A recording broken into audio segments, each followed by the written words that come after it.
Welcoming you back to Go, where we're talking roller derby and the Riot on the Red tournament this weekend, which will feature the Winnipeg Roller Derby League all-star team. We've got a member of that team with us right now, Jessica Turner, joining us. Jess, thanks for joining us.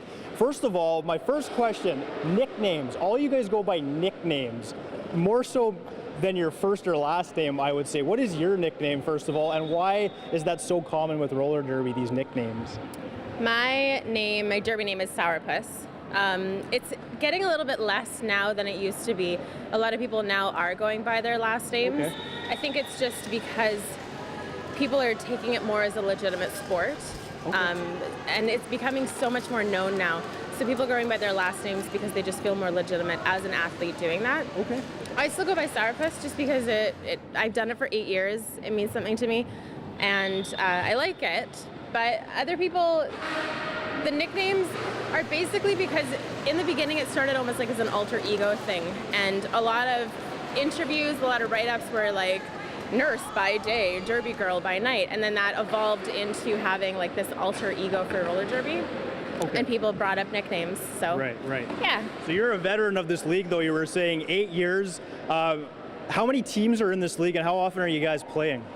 We have 5 teams in our league. 3 of those teams are home teams. They only play each other. That's the Valkyrie's Wrath, the Corporation, and the Backseat Betties. 2 of those teams are travel teams. So we have the Brawlers, which is comprised of our B team skaters, and then we have the All-Stars, which are comprised of the top 20 skaters in the league. We do tryouts once a year to make up the teams. The All-Stars practice 3 times a week minimum. Before we come to a tournament, we are doing almost 4 practices a week, plus off-skates outside, gym training, or any sort of off-skate conditioning. Right. Okay. Yeah. So, I mean, well, quite a bit going on then locally. Would you say it's still gaining popularity here in the city? Would you say it's plateaued? Where is it at right now, and why would you say it's at that spot? When we started in 2008, we had our very first game not until February of 2010. At that game, it was at the convention center, and it was delayed by over 2 hours because over 3,000 people showed up.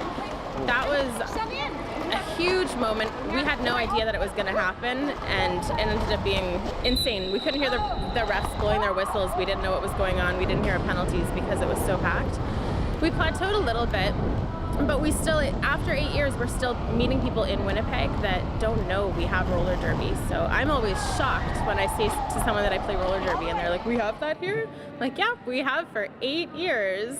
Wow. Well, we'll find out a little bit later in the show how you can get involved. Jessica, thanks so much for joining us here. Coming up next on Go, Mike Valente has a recap of the latest Winnipeg Gold Eyes game that we showed you right here on Shaw TV.